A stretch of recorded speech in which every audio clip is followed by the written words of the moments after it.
বিশেষ করে চট্টগ্রাম এবং সিলেটের মুসলমানদের জন্য এই প্রশ্নের জবাবটা জানা দরকার যে অন্যান্য নবীর শরীয়তে সম্মানিত ব্যক্তিকে সম্মান করার জন্য সেজদা করা হালাল ছিল, কিন্তু মুহাম্মদুর রাসূলুল্লাহর শরীয়তে এটা হারাম করা হলো কেন?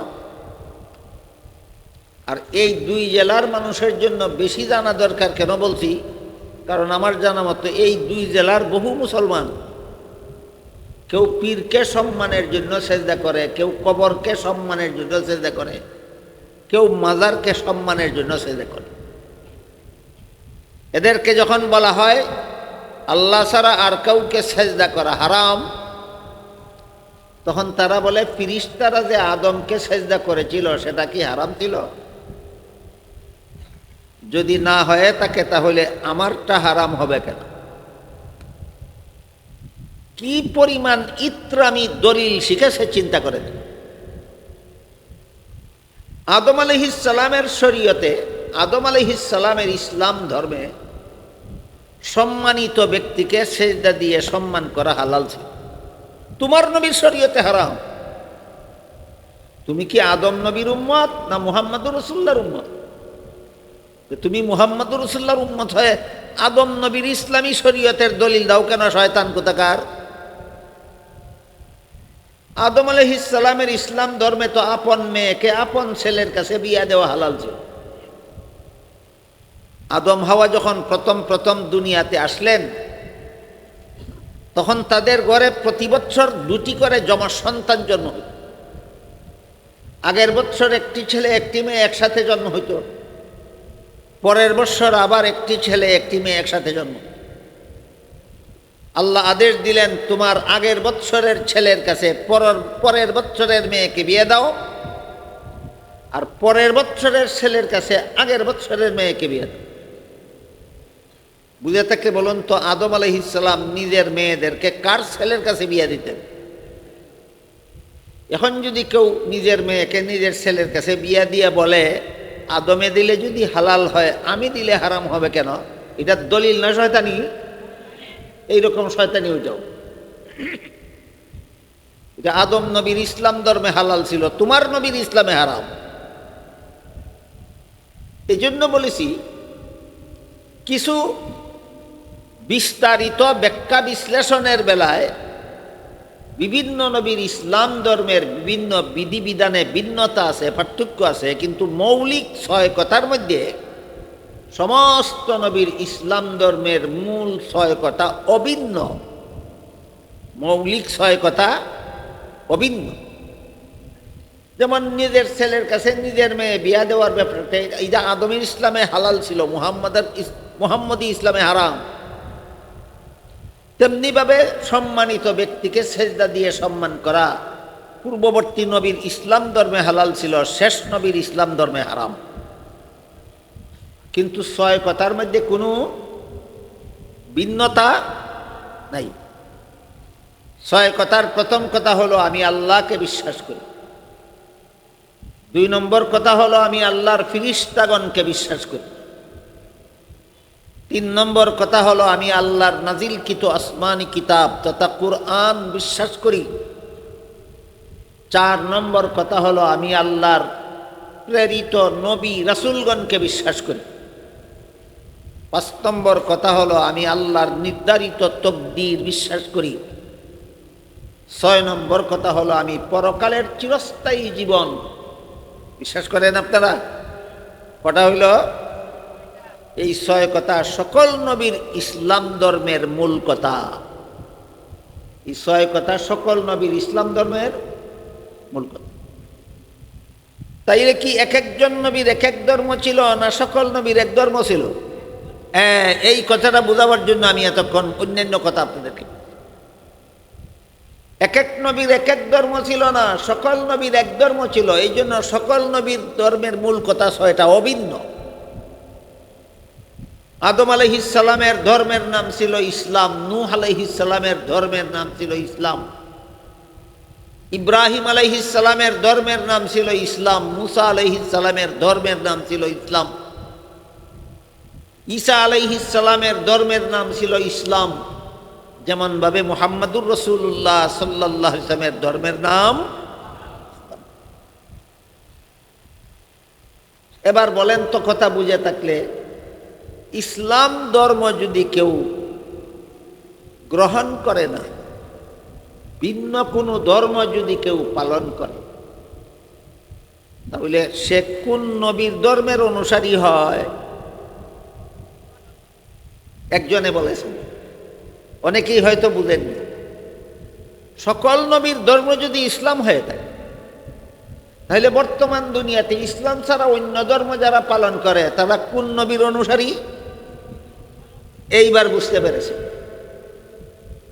বর্তমান দুনিয়াতে ইসলাম ছাড়া আর যত ধর্ম আছে, এই ধর্মের যত অনুসারী আছে, তারা কোনো নবীর অনুসারী নয়। তাদের ধর্ম আল্লাহ প্রদত্ত ধর্ম নয়। তাদের ধর্ম আল্লাহ প্রদত্ত ধর্ম নয়। কোনো কোনো ধর্মে এমন আছে যে এটা মন গড়াভাবে বানানোই হয়েছে, ধর্মটা বানানোই হয়েছে মন গড়া।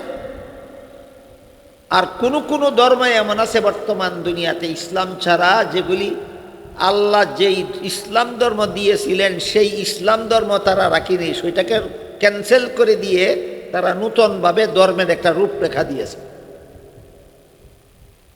দুই প্রকার এই বর্তমান দুনিয়াতে ইসলাম ছাড়া যত ধর্ম আছে সবগুলি এই দুই প্রকার। হয়তো শুরু থেকেই মন গড়াভাবে বানানো, আর না হয় শুরুতে আল্লাহ দিয়েছিলেন কিন্তু আল্লাহর দেওয়া রূপরেখা তারা রাখেনি, তারা মন গড়া রূপরেখা তৈরি করেছে। এই দুই প্রকার ধর্মের দুইটা উদাহরণ দিচ্ছি। অন্যান্য ধর্ম, যে সমস্ত ধর্ম বর্তমান দুনিয়াতে চালু আছে, এইগুলির মধ্যে একটা ধর্মের নাম আছে বৌদ্ধ ধর্ম। বৌদ্ধ ধর্ম প্রতিষ্ঠা করেছিলেন গৌতম বুদ্ধ নামের একজন সাধক, যিনি দীর্ঘদিন জঙ্গলে সাধনা করেছেন। তিনি সাধনা করার জন্য জঙ্গলে গিয়েছিলেন কেন? মানুষের কতগুলি অবস্থা দেখে তিনি আন্তরিকভাবে অত্যন্ত ব্যথিত হয়েছিলেন, এবং এই দুঃখজনক অবস্থার থেকে মানব জাতিকে রক্ষা করার জন্য তিনি জঙ্গলে গবেষণা করতে গিয়েছিলেন। মানুষের বিভিন্ন দুর্দশা দেখে তিনি আন্তরিকভাবে ব্যথিত হয়েছেন। কি কি দুর্দশা? এক সময়ের সুস্থ মানুষ একদিন অসুস্থ হয়ে যায়। একদিনের যুবক মানুষ কিছুদিন পরে বৃদ্ধ হয়ে যায়। একদিনের জীবিত মানুষ কিছুদিন পরে মরে যায়। এই যে সুস্থ মানুষ অসুস্থ হয়ে যাওয়াটা তার কাছে বড় দুঃখজনক মনে হল। যুবক কিছুদিন পরে বৃদ্ধ হয়ে যাওয়াটা তার কাছে বড় অসহনীয় মনে হল। জীবিত মানুষ মরে যাওয়াটা তার কাছে বড় দুঃখজনক মনে হল। মানুষের এই দুর্গতির থেকে মানুষকে উদ্ধার করার জন্য তিনি জঙ্গলে গেলেন সাধনা করতে, গবেষণা করতে।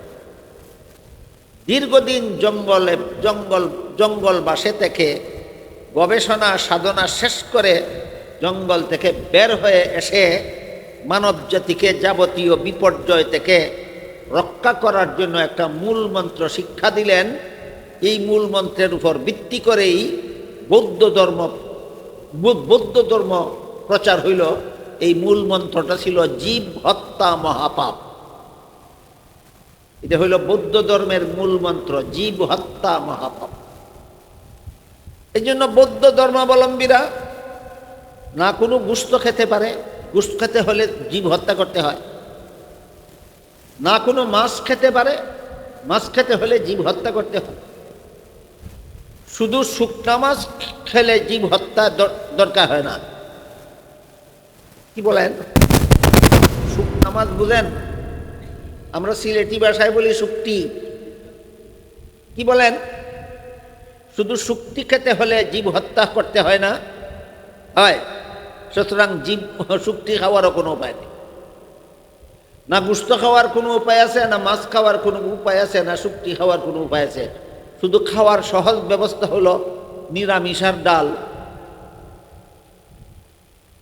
তাই বলে কি বৌদ্ধ ধর্মের কোনো সুস্থ মানুষ আর কখনো অসুস্থ হয় না?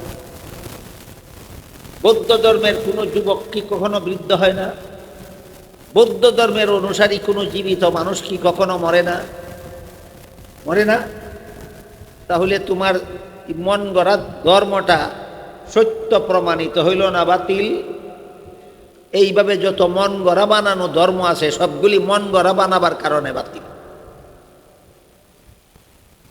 এরপর যে সমস্ত ধর্ম আল্লাহ দিয়েছিলেন কিন্তু নবীর উম্মতেরা আল্লাহর দেওয়া বিধিবিধান রাখেনি, আল্লাহর দেওয়া বিধিবিধান রহিত করে তারা মন গড়া বিধিবিধান সংযুক্ত করেছে।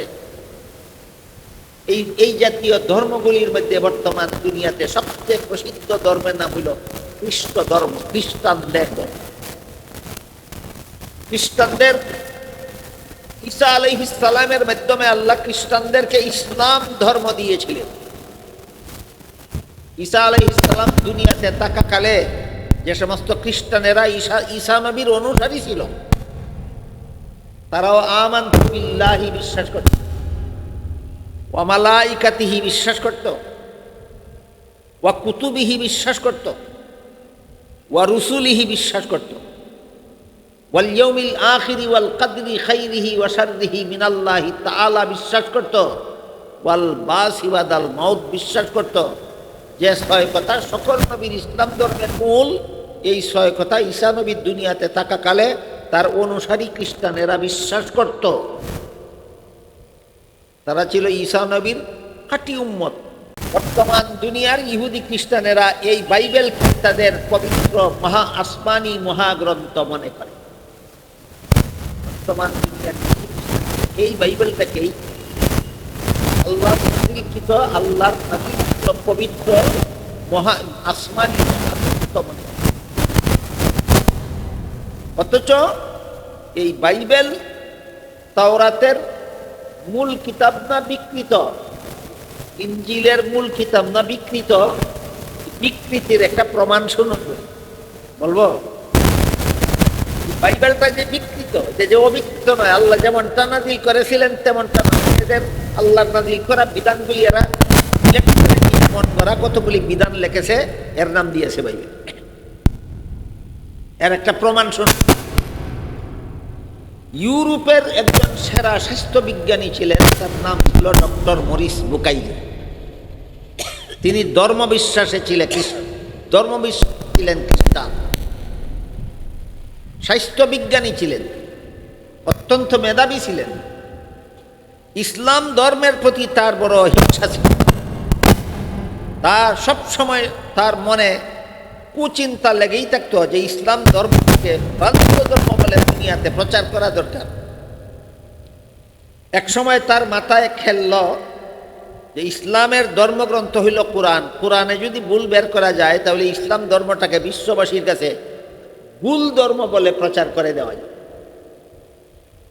তাই তিনি কোরআন শিখতে আসলেন যেন কোরআনে কোনো ভুল বের করা যায়। কোরআন শিখতে এসে দেখলেন আরবি ভাষায় পারদর্শিতা অর্জন করা ছাড়া কোরআন শিখার বিকল্প কোনো পথ নাই। এই কথাটা আজকাল অনেক মুসলমান শিক্ষিত লোকেরাও বুঝে না।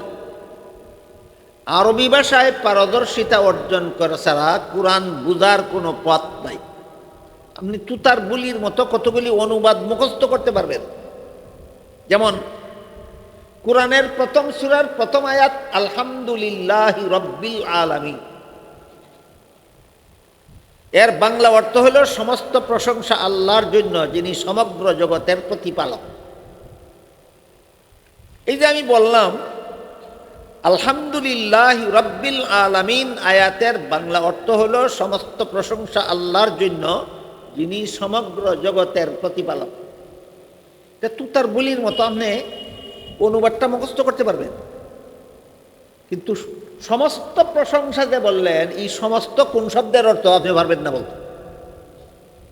কেন সমস্ত বাংলা শব্দটা আলহামদুলিল্লাহর কোন শব্দের অর্থ বলতে পারবেন না। কাজেই যারা আরবি ভাষা জানেন না তারা কোরআনের বাংলা অনুবাদ পরে পরে মর্মটা হয়তো বুঝতে পারবেন, কিন্তু কোরআনের সঠিক ব্যাখ্যা বিশ্লেষণ বোঝা অনুবাদের দ্বারা সম্ভব নয়। এই বিষয়টা যখন ডক্টর মরিস বুকাইলি অনুধাবন করতে পারলেন তখন সৌদি সরকারের সহযোগিতায় আগে আরবি ভাষায় পারদর্শিতা অর্জন করি।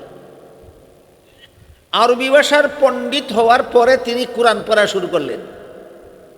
শুরু থেকে শেষ পর্যন্ত কোরআন পড়ে কোনো ভুল খুঁজে পেলেন না। শেষ পর্যন্ত তিনি সংবাদ পেলেন রাশিয়ার তাসকন্দের জাদুঘরে হযরত উসমান রাদিয়াল্লাহু আনহুর হাতের লেখা কোরআনের একটা এডিশন জাদুঘরে সংরক্ষিত আছে। তাই তিনি ভাবলেন ১৫০০ বৎসর আগের হাতের লেখা কোরআনের সাথে ১৫০০ বৎসরের পরের প্রেসে ছাপা কোরআন মিলালে অবশ্যই যথেষ্ট পরিমাণ ভুল বের হবে। এই চিন্তা নিয়ে তিনি ওই জাদুঘরে গেলেন, গিয়ে উসমান রাদিয়াল্লাহু আনহুর হাতের লেখা কোরআনের সাথে আধুনিক যুগের প্রেসে ছাপা কোরআন মিলিয়ে দেখলেন একটা কথার মধ্যে কোনো গরমিল নাই, একটা শব্দের মধ্যে কোনো গরমিল নাই, একটা অক্ষরের মধ্যে কোনো গরমিল নাই, একটা নুক্তার মধ্যে কোনো গরমিল নাই, একটা জের জবরের মধ্যে কোনো গরমিল নেই। শেষ পর্যন্ত কোরআনে ভুল খুঁজে পেতে ব্যর্থ হয়ে তিনি নিজেই কলেমা পড়ে মুসলমান হয়ে গেলেন। মুসলমান হওয়ার পরে এই যে আসমানি কিতাবগুলি তাওরাত, ইনজিল, কুরআন, এই সমস্ত বিষয়ের উপর তিনি একটা মহামূল্যবান বিশাল গ্রন্থ রচনা করলেন। তার লিখিত মূল গ্রন্থটার নাম ছিল দি Bible and the Quran and the science. এর বাংলা অনুবাদ হয়েছে, অনুদিত বাংলা গ্রন্থটির নাম হল বাইবেল, কুরআন ও বিজ্ঞান। এই গ্রন্থে ডক্টর মরিস বুকাইলি আধুনিক বিজ্ঞানের চুল সেরা বিশ্লেষণ করে প্রমাণ করেছেন ইহুদিদের হাতের বিদ্যমান তাওরাত কিতাব বিকৃত, খ্রিস্টানদের হাতে বিদ্যমান ইনজিল কিতাব বিকৃত, বর্তমান দুনিয়াতে আসমানি কিতাবগুলির মধ্যে একমাত্র কুরআন অবিকৃত, একমাত্র কুরআন অবিকৃত। ডক্টর মরিস বুকাইলির এই কাহিনীটা যারা শুনেছেন, বুঝেছেন, তারা বলুন তো ইহুদিদেরকে আল্লাহ ঈসা নবীর মাধ্যমে ধর্ম দিয়েছিলেন কিনা? দেখি অরিজিনালটা রয়েছে না বিকৃত হয়ে গেছে। খ্রিস্টানদেরকে আল্লাহ ঈসা নবীর মাধ্যমে ইসলাম ধর্ম দিয়েছিলেন কিনা, সেটা কি অবিকৃত রয়েছে না খ্রিস্টানরা বিকৃত করে ফেলেছে? এই কারণে বর্তমান দুনিয়াতে ইসলাম ছাড়া আর যত ধর্ম আছে সবগুলি হয়তো মন গড়া বানানো, এই কারণে বাতিল, আর না হয় বিকৃতি সাধন করা হয়েছে সেই কারণে বাতিল।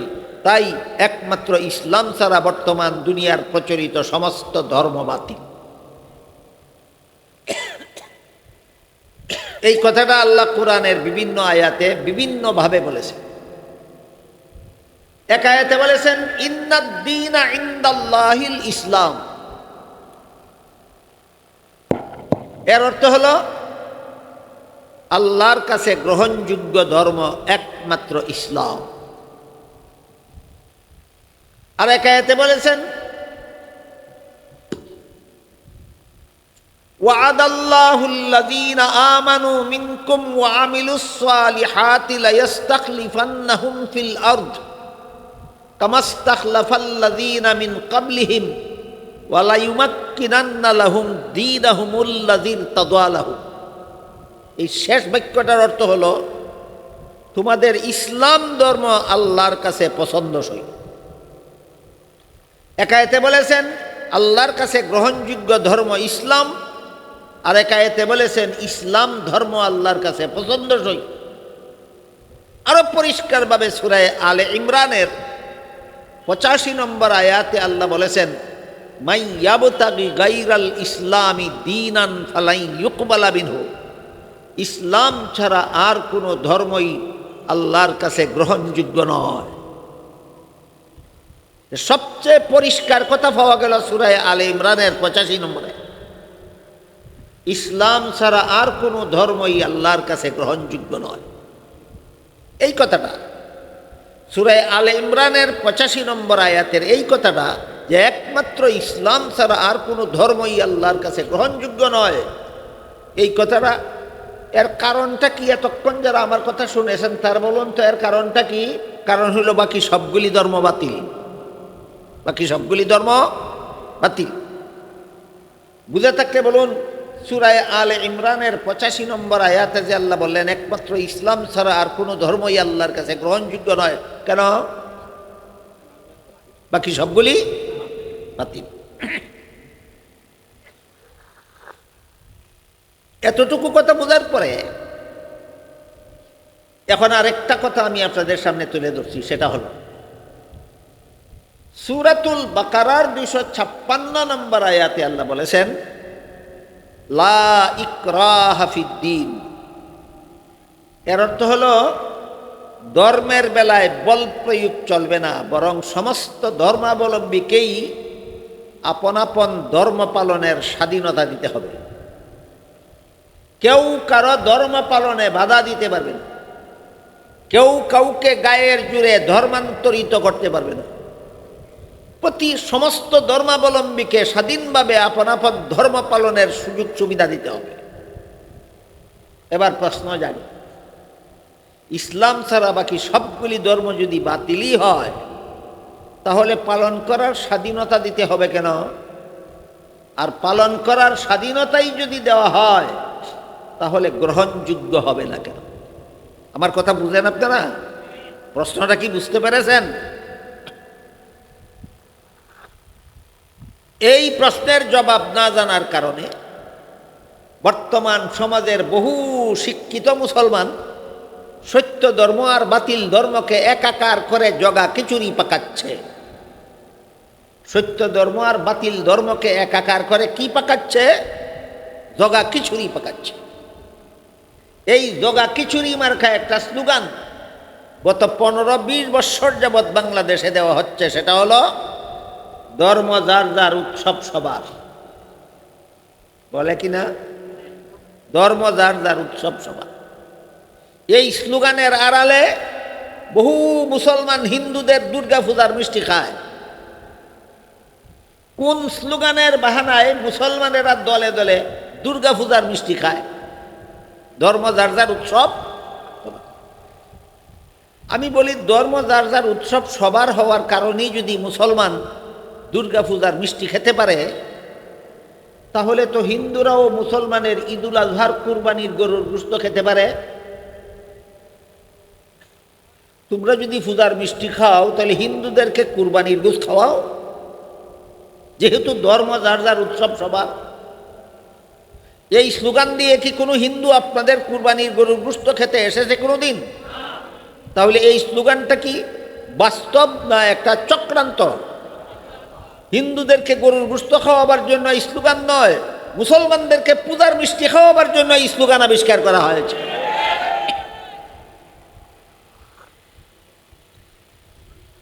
কেউ যদি বলে কৃষিকাজ যার যার, ফসল সবার, মানবেন?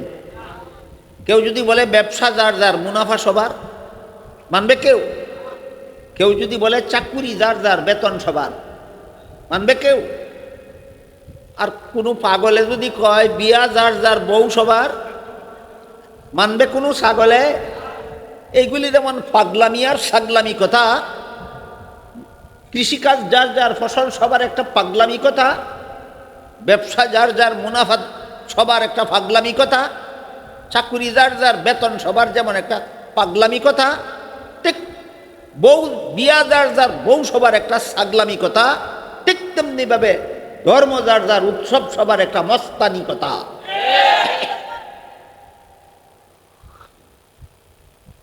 সত্য ধর্মে আর বাতিল ধর্মে জগা খিচুড়ি পাকাবার এই চক্রান্ত চলছে এই স্লোগানের মাধ্যমে। দলিল দেওয়া হচ্ছে সূরাতুল বাকারার 256 নম্বর আয়াতের দ্বারা। সেখানে আল্লাহ বলেছেন সমস্ত ধর্মাবলম্বীরা আপন আপন ধর্ম পালনের স্বাধীন।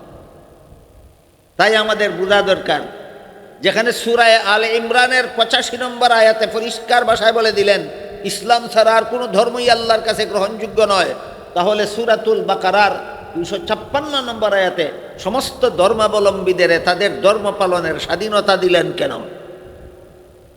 প্রশ্নের জবাবটা একটা উদাহরণের মাধ্যমে আমরা বোঝার চেষ্টা করি। যে কোনো শিক্ষা প্রতিষ্ঠানে ছাত্রদেরকে শিক্ষাদানের পরে যখন পরীক্ষা নেওয়া হয়, পরীক্ষার্থী ছাত্ররা যখন প্রশ্নপত্র হাতে নিয়ে পরীক্ষার হলে বসে, আপনাদের জানা থাকলে বলুন তো, সকল পরীক্ষার্থী ছাত্ররাই কি প্রশ্নের সঠিক জবাব লেখে, না অনেকে ভুলও লেখে? ভুল লেখলে পাশ করবে না ফেল করবে? সন্দেহ আছে? নিঃসন্দেহে ফেল করবে। ভুল লেখলে ফেল করা যদি নিশ্চিত হয়, তাহলে লেখার সময় পরীক্ষক তুমি বাধা দাও না কেন? আর বাধাই যদি দিলে না, তাইলে ফেল করবে কেন? এই প্রশ্নের যেই জবাব, ইসলাম ছাড়া আর কোনো ধর্ম যদি গ্রহণযোগ্যই না হয়, তাহলে পালন করতে বাধা দেব না কেন? আর বাধাই যদি দেব না, তাহলে গ্রহণযোগ্য হবে না কেন? ওই প্রশ্নেরও সেই জবাব। পরীক্ষার্থী ছাত্র প্রশ্নের জবাব ভুল লেখলে বাধা দেব না, যে কারণে ইসলাম ছাড়া বাতিল ধর্ম কেউ দুনিয়াতে পালন করলে তাকেও আমরা ধর্ম পালনে বাধা দেব না। একই কারণে, সেই কারণটা হইল গ্রহণযোগ্যতার কারণে নয়, নিয়ম রক্ষার জন্য। পরীক্ষার্থী ছাত্রকে প্রশ্নের জবাব ভুল লেখলে ফেল করবে নিশ্চিত, কিন্তু আমি বাধা দেব না ভুল লেখা গ্রহণযোগ্য হওয়ার কারণে, না নিয়ম রক্ষার জন্য। ঠিক তেমনিভাবে দুনিয়াতে কেউ ইসলাম ছাড়া ভ্রান্ত ধর্ম পালন করলে কোনো মুসলমান বাধা দেবে না, গ্রহণযোগ্য হওয়ার কারণে, না নিয়ম রক্ষার জন্য? নিয়ম রক্ষার জন্য। এই সুযোগে যদি কোনো পরীক্ষার্থী প্রশ্নের জবাব ইচ্ছা মতো ভুল লেখে, তাহলে যেভাবে তার কপালে গুড়ার ডিম ছাড়া আর কিছু নাই, ঠিক তেমনিভাবে এই সুযোগে কেউ যদি ইসলাম ছাড়া আর কোনো ধর্ম ইচ্ছা মতো পালন করে, আল্লাহ বলেন ওয়াহুয়া ফিল আখিরাতি মিনাল খাসিরিন, পরকালে তার কপালে চিরস্থায়ী জাহান্নাম ছাড়া আর কিছু নাই। তাহলে পরীক্ষার্থী ছাত্রদের পরীক্ষার হলে প্রশ্নের জবাব, ভুল জবাবটা পরীক্ষকের কাছে গ্রহণযোগ্য, তাহলে লিখতে দেয় কেন? নিয়ম রক্ষার জন্য। তেমনিভাবে ইসলাম ছাড়া দুনিয়ার আর কোনো ধর্ম আল্লাহর কাছে গ্রহণযোগ্য নয়, কিন্তু পালন করার স্বাধীনতা দিলেন গ্রহণযোগ্যতার কারণে, না নিয়ম রক্ষার জন্য? নিয়ম রক্ষার জন্য। তাই এবার প্রশ্ন জাগে, ঠিক আছে তাদের ধর্ম পালনে আমরা বাধা দিলাম না, নিয়ম রক্ষার জন্য। তারা তো আমাদের সমাজের সদস্য, আমরা যে সমাজে বাস করি তারাও একই সমাজে বাস করে। যেমন ধরুন, বাংলাদেশের নাগরিকদের মধ্যে শতকরা 93 জন মুসলমান, আর 7 জন কেউ হিন্দু, কেউ বৌদ্ধ, কেউ ইহুদি, কেউ খ্রিস্টান। বাংলাদেশের নাগরিকদের মধ্যে শতকরা 93 জন কি মুসলমান। তা আমাদের 93 জনের মধ্যে 93 জন মুসলমানের মধ্যে 7 জন অমুসলমান বাস করে বাংলাদেশে। যেহেতু এদের ধর্ম আল্লাহর কাছে গ্রহণযোগ্য নয় এবং আল্লাহর নির্দেশ আমরা এদের ধর্ম পালনে বাধা দেব না, এটা তো ধর্মীয় ব্যাপার। কিন্তু সমাজে বসবাস করতে গিয়া তাদের সাথে আমাদের আচরণটা কেমন হবে, কেমন আচরণ করতে হবে অমুসলমানদের সাথে, মুসলমান সমাজে বসবাসকারী অমুসলমানদের সাথে মুসলমানদের আচরণ কেমন হবে, এই ব্যাপারে নির্দেশনা দিয়া আল্লাহ পাক রব্বুল আলামিন কোরআনে যে আয়াতটি নাজিল করেছেন, আমি সেই আয়াতটি আপনাদের সামনে তিলাওয়াত করেছিলাম। আল্লাহ বলেন, লা ইয়াত্তাখিজিল মুমিনুনাল কাফিরিনা আউলিয়া মিন দুনিল মুমিনিন। এই আয়াতের যত ব্যাখ্যা আছে, সকল ব্যাখ্যার সারমর্ম হলো, মুসলমান সমাজে যত অমুসলমান বসবাস করে তাদের কতগুলি অধিকার আছে, মুসলমানের এই অধিকারগুলি খর্ব করার অনুমতি নেই। মুসলমান সমাজে বসবাসকারী অমুসলমানদের সর্বপ্রথম অধিকার হলো তাদের নিজস্ব ধর্ম পালনের অধিকার। সেখানে কোনো মুসলমান হস্তক্ষেপ করার অধিকার রাখে না। একটা একটা করে বলতেছি, শুনুন। আপনাদের সমাজে যে সমস্ত অমুসলমান বসবাস করে তাদের কতগুলি অধিকার আছে, এই অধিকারগুলি আপনারা খর্ব করতে পারবেন না। এর মধ্যে একটা অধিকার হইল তাদের ধর্ম পালনের অধিকার, আপনারা তাদের ধর্ম পালনে বাধা দিতে পারবেন। 2 নম্বর অধিকার, তারা যদি অভাবগ্রস্ত হয়, তারা যদি বিপদগ্রস্ত হয়, তারা যদি রোগাক্রান্ত হয়, আপনি একজন মুসলমান অভাবগ্রস্ত হলে যেভাবে সাহায্য করবেন, আপনি একজন মুসলমান বিপদগ্রস্ত হলে যেভাবে সাহায্য করবেন, আপনি একজন মুসলমান রোগাক্রান্ত হলে যেভাবে সাহায্য করবেন, একজন অমুসলমান আপনার সমাজে বসবাসকারী একজন অমুসলমানও অভাবগ্রস্ত হইলে, বিপদগ্রস্ত হইলে, রোগাক্রান্ত হইলে এই মুসলমানদের মতোই সাহায্য সহযোগিতা করবেন। এটা তাদের 2 নম্বর অধিকার। 1 নম্বর অধিকার হইল ধর্ম পালনের অধিকার, 2 নম্বর অধিকার হইল বিপদের সময় আপনাদের সাহায্য সহযোগিতা পাওয়ার অধিকার। 3 নম্বর অধিকার, যাবতীয় সামাজিক কর্মকাণ্ড, খাওয়া দাওয়া, উঠা বসা, চলাফেরা, ব্যবসা বাণিজ্য, চাকরি বাকরি, এইগুলি মুসলমানরা মুসলমান সমাজে এইগুলিতে যত অধিকার পাবে, অমুসলমানরাও মুসলমান সমাজে বসবাসকারী অমুসলমানরাও সমান অধিকার পাবে।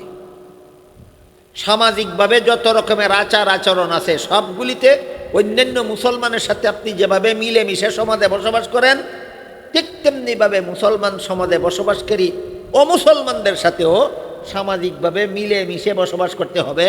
এদের সাথে বয়কট করে কাল যাপন করা যাবে না। এটা এদের 3 নম্বর অধিকার।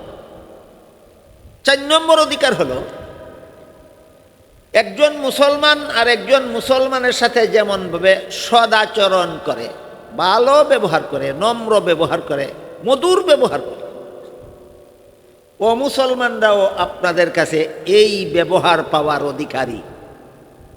একজন মুসলমানের সাথে আপনি যেমনভাবে মধুর ব্যবহার করেন, হাসি মুখে কথা বলেন, একজন মুসলমানের সাথে আপনি যেমন খুশিবাসী আলাপ সালাপ করেন, ঠিক তেমনিভাবে মুসলমান সমাজে বসবাসকারী অমুসলমানদের সাথেও আপনাকে হাসি মুখে কথা বলতে হবে, সদাচরণ করতে হবে, খুশিবাসী চলাফেরা করতে হবে, কারো সাথে কারো কোনো হিংসা বিদ্বেষ রাখা যাবে না। এটা মুসলমানদের কাছে তাদের 4 নম্বর অধিকার। কিন্তু আল্লাহ পাক রব্বুল আলামিন বলেন, লা ইয়াত্তাখিযিল মুমিনুনাল কাফিরিনা আউলিয়া মিন দুনিল মুমিনিন। এর মর্ম হলো তাদেরকে অন্তরঙ্গ বন্ধু বানানো যাবে না। বিপদে বলে সাহায্য করা যাবে, অভাবগ্রস্ত হলে সাহায্য করা যাবে, রোগে আক্রান্ত হলে চিকিৎসা করা যাবে, সামাজিক কর্মকাণ্ড সমানভাবে করা যাবে। এমনকি অন্যান্য মুসলমানদের সাথে যেরকম সদাচরণ আপনারা করেন, সমাজের সমস্ত অমুসলমানদের সাথেও সেই রকম সদাচরণ করবেন। কিন্তু অন্তরঙ্গ বন্ধু একজন মুসলমান কোনো অমুসলমানকে অন্তরঙ্গ বন্ধু বানাতে পারে না। এই কথাটা আল্লাহ এই আয়াতে পরিষ্কার ভাষায় বলেছেন। তাইলে মুসলমানরা সমাজে বসবাসকারী অমুসলমানদের সাথে সব কিছুই করতে পারে, শুধু একটা কাজ করা নিষেধ, সেটা হইল অন্তরঙ্গ বন্ধু বানানো নিষেধ। এবার আমরা একটু বোঝার চেষ্টা করি, মুসলমান সমাজে বসবাসকারী অমুসলমানদেরকে মুসলমানেরা সাহায্য সহযোগিতাও করবে, সামাজিক রীতিনীতি বজায় রেখে চলবে, সদ্ব্যবহারও করবে, আচার আচরণও ভালো করবে। অন্তরঙ্গ বন্ধু বানাতে পারবে না কেন? এর কারণটা অনেকে না জানার কারণে অনেক মুসলমানকে আজকাল পাওয়া যায় অমুসলমানকে অন্তরঙ্গ বন্ধু বানায়। এক হাদিসে রাসূল করিম সাল্লাল্লাহু আলাইহি ওয়াসাল্লাম কোনো মুসলমান অন্য কোনো মুসলমানকে বন্ধু বানাতে হলে 3টা শর্ত আরোপ করে দিয়েছেন। একজন মুসলমান যদি আরেকজন মুসলমানকে বন্ধু বানাতে হয়, তাহলে তার মধ্যে 3টা গুণ আছে কিনা দেখে বন্ধু বানাও। 3 গুণ বিশিষ্ট মুসলমানকে যদি তুমি আরেকজন মুসলমান বন্ধু বানাও, তাহলে তোমার 3 গুণ বিশিষ্ট বন্ধু তোমাকে জান্নাতের পথে নিয়ে যাবে। আর তুমি যদি এমন আরেকজন মুসলমানকে বন্ধু বানাও যার মধ্যে গুণ 3টা নাই, সে মুসলমান হওয়া সত্ত্বেও তোমাকে তোমার বন্ধু হওয়ার কারণে তোমাকে জাহান্নামের পথে নিয়ে যাবে। আমি অমুসলমানকে অন্তরঙ্গ বন্ধু বানাবো না কেন একটু পরে বুঝি, আগে বুঝি মুসলমানকে বন্ধু বানাবার কোনো বিধান ইসলামে আছে কি, যেটাকে আপনারা ফ্রেন্ডশিপ বলে থাকেন, বন্ধুত্ব। একজন মুসলমান আর একজন মুসলমানকে বন্ধু বানাবার জন্য আল্লাহ রসুল 3টা গুণের শর্ত আরোপ করে দিয়েছেন। তুমি একজন মুসলমান আর একজন মুসলমানকে যদি বন্ধু বানাতে হয়, তার মধ্যে 3টা গুণ আছে কিনা দেখে বন্ধু বানাও। 3 গুণ থাকলে তারে বন্ধু বানালে তোমার বন্ধু তোমাকে জান্নাতের পথে নিয়ে যাবে। আর যে মুসলমানের কাছে গুণ 3টা নাই, এমন মুসলমানকে যদি তুমি বন্ধু বানাও, তোমার মুসলমান বন্ধুটাই তোমাকে জাহান্নামের পথে নিয়ে যাবে। এবার আগে বোঝার চেষ্টা করি গুণ 3টা কি কি। রাসূল বলেন, আমার উম্মত একজন মুসলমান আর একজন মুসলমানকে যদি তুমি বন্ধু বানাতে চাও, তাহলে তার মধ্যে 1 নম্বর গুণ আছে কিনা দেখো। সেটা হলো ইযা রু যুকিরাল্লাহ, যাদেরকে দেখলে আল্লাহর কথা স্মরণ হয়, এমন একজন মুসলমানকে বন্ধু বানাও যাকে দেখলে আল্লাহর কথা স্মরণ হয়। 2 নম্বর গুণ হলো যার কথা শুনলে নিজের ইসলামী জ্ঞান বাড়ে, যার কথা শুনলে নিজের ইসলামী জ্ঞান বাড়ে। 3 নম্বর গুণ, যার আমল দেখলে নিজের পরকাল স্মরণ হয়, নিজের আমল, তার আমল দেখলে নিজের পরকাল স্মরণ হয়। এমন 3 গুণ বিশিষ্ট কোনো মুসলমান যদি পাও আর তুমি যদি তাকে বন্ধু বানাও, তোমার 3 গুণ বিশিষ্ট বন্ধু তোমাকে জান্নাতের পথে নিয়ে যাবে। কিভাবে জান্নাতের পথে নিয়ে যাবে এর উদাহরণ দিয়ে হাদিস শরীফে রাসূল করিম সাল্লাল্লাহু আলাইহি ওয়াসাল্লাম বলেন, চমৎকার একটা উদাহরণ। রাসূল বলেন, তুমি যদি আতরের দোকানে গিয়ে বসে থাকো, পয়সা খরচ করে যদি আতর নাও কিনো, তবুও বাতাস দোকানদারের শিশির আতরের সুগন্ধ বিনামূল্যে তোমার নাকে লাগিয়েই দিবে। বুঝেছেন অর্থটা? রসুলের উদাহরণটা বুঝেছেন? আতরের দোকানে বসা থাকলেও সুগন্ধ পাওয়া যায়, পয়সা খরচ করে কেনার কারণে না, শুধু সঙ্গ লাভ করার কারণে। আল্লাহ রসুল বলেন, আতরের দোকানে বসা থাকলে যেমন সঙ্গ লাভ করার কারণে তুমি বিনা পয়সায় আতরের সুগন্ধ লাভ করতে পারো, ঠিক তেমনিভাবে 3 গুণ বিশিষ্ট লোককে বন্ধু বানালে, তুমি তার সঙ্গ লাভ করলে, সেও তোমার নাকে জান্নাতের সুগন্ধ লাগাইয়াই দিবে।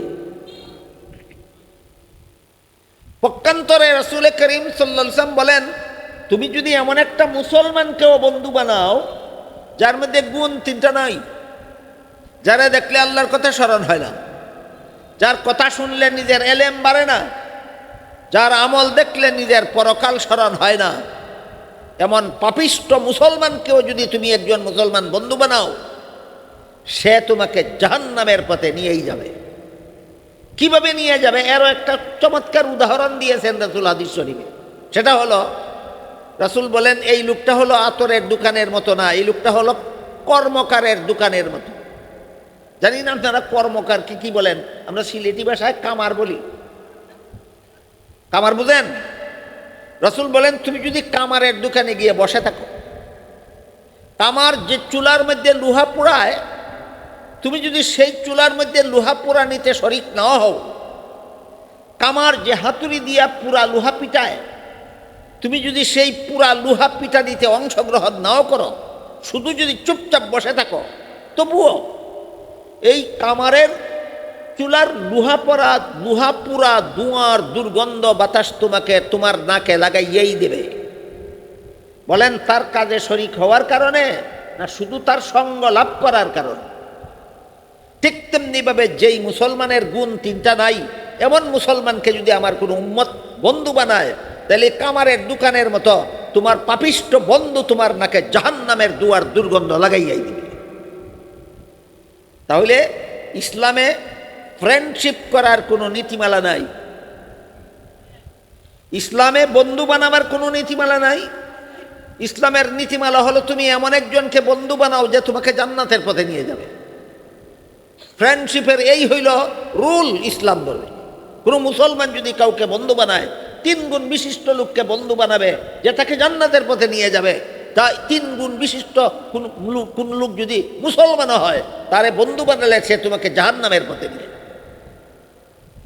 এবার বলেন, একজন মুসলমানের মধ্যেও যদি গুণ 3টা না থাকলে বন্ধু বানানো যায় না, বানালে জাহান্নামের পথে নিয়ে যায়, তাহলে অমুসলমানকে বন্ধু বানালে স্বর্গের পথে নিয়ে যাবে। এই জন্য আল্লাহ পাক রব্বুল আলামিন বলেন, লা ইয়াত্তাখিযিল মুমিনুনাল কাফিরিনা আউলিয়া মিন দুনিল মুমিনিন।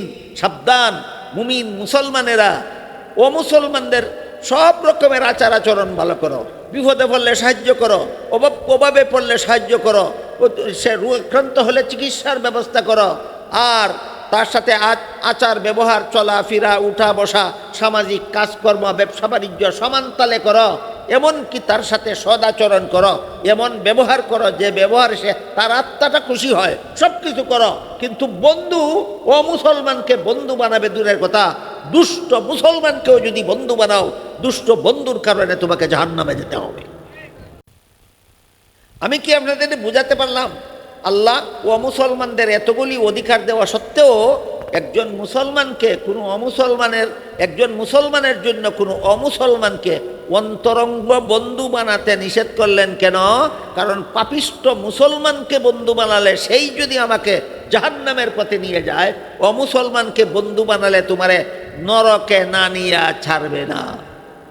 এই কারণে অমুসলমানদের যাবতীয় সামাজিক অধিকার মুসলমানরা আদায় করবে, কিন্তু অন্তরঙ্গ বন্ধু অমুসলমানকে বানাবে দূরের কথা, 3 গুণ ছাড়া কোনো মুসলমানকেও একজন সত্যিকারের মুসলমান বন্ধু বানাতে পারে না। বিষয়টাকে আমি আপনাদের বুঝাতে পেরেছি? বুঝে থাকতে বলুন। অমুসলমানদের সাথে মুসলমান সমাজের আচার আচরণ, চলাফেরা, উঠা বসা কেমন হবে? স্বাভাবিক। কেমন হবে? স্বাভাবিক। শুধু বন্ধু বানাবার বেলায় আপত্তি, শুধু কিসের বেলায় আপত্তি?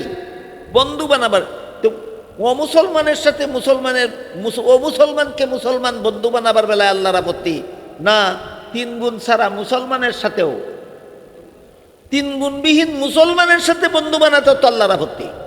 উদাহরণস্বরূপ ধরুন, একজন মুসলমান 5 বেলার 1 বেলাও নামাজ পড়েন। আছে কি এমন মুসলমান আপনাদের সমাজে? 5 বেলার 1 বেলাও নামাজ পড়ে না। ওই লোকটাকে যদি আপনি অন্তরঙ্গ বন্ধু বানান, আপনি নমাজি থাকলেও শেষ পর্যন্ত আপনার বেনামাজি বন্ধু আপনাকে বেনামাজি না বানিয়ে ছাড়বে না।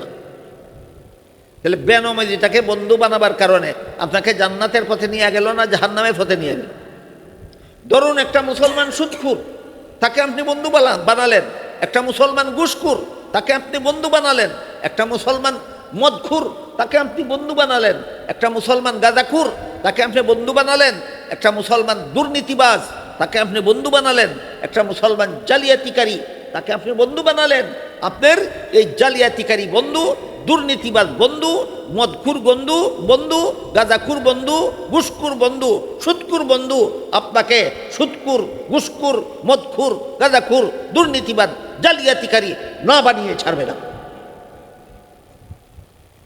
তাহলে ইসলামে ফ্রেন্ডশিপ জিনিসটা মামুলি না অত্যন্ত গুরুত্বপূর্ণ? ইসলামে বন্ধুত্ব স্থাপনের জিনিসটা এত বড় গুরুত্বপূর্ণ যে একজন মুসলমান কোনো বাতিল ধর্মের অনুসারীকে বন্ধু বানাবে দূরের কথা, পাপিষ্ট মুসলমানকেও একজন সত্যিকারের মুসলমান বন্ধু বানাতে পারে না। কেন? হাদিস শরীফে আল্লাহ রসুল বলে দিয়েছেন, ওই 3 গুণ বিশিষ্ট মুসলমানকে যদি তুমি বন্ধু বানাও, তোমার বন্ধু তোমাকে জান্নাতের পথে নিয়ে যাবে। 3 গুণ বিবর্জিত মুসলমানকে যদি তুমি বন্ধু বানাও, 3 গুণ বিবর্জিত মুসলমান বন্ধু তোমাকে জাহান্নামের পথে নিয়ে যাবে। আমার কথা আগাগোড়া যারা শুনেছেন, বুঝেছেন, তাদেরকে আমি জিজ্ঞেস করতে চাই, আপনি কি জাহান্নামে নেওয়ার মতো বন্ধু চান না জান্নাতে নেওয়ার মতো বন্ধু চান? তাহলে কি অমুসলমানকে বন্ধু বানানো যায়? শুধু অমুসলমানকেই বন্ধু বানানো যায় না, নাকি পাপিষ্ট মুসলমানকেও সত্যিকারের মুসলমান বন্ধু বানাতে পারে না? হ্যাঁ, অমুসলমানকে কোনো মুসলমান বন্ধু বানাবে দূরের কথা, পাপিষ্ট মুসলমানকেও সত্যিকারের কোনো মুসলমান বন্ধু বানাতে পারে না। এই হলো ইসলামে ফ্রেন্ডশিপ রুল, বন্ধু বানাবার নীতি। আল্লাহ আপনাদের আমাদের সবাইকে বুঝার এবং জীবনে বাস্তবায়ন করার তৌফিক দান করুন, আমিন। সুবহান রাব্বিকা রাব্বিল ইজ্জাতি আম্মা ইয়াসিফুন ওয়া সালামুন আলাল মুরসালিন আলহামদুলিল্লাহি রাব্বিল আলামিন। করে দেন। যারা দোয়াতে শরীক হবেন বসা থাকুন, আস্তাগফিরুল্লাহ, দুরূদ শরীফ পড়ুন।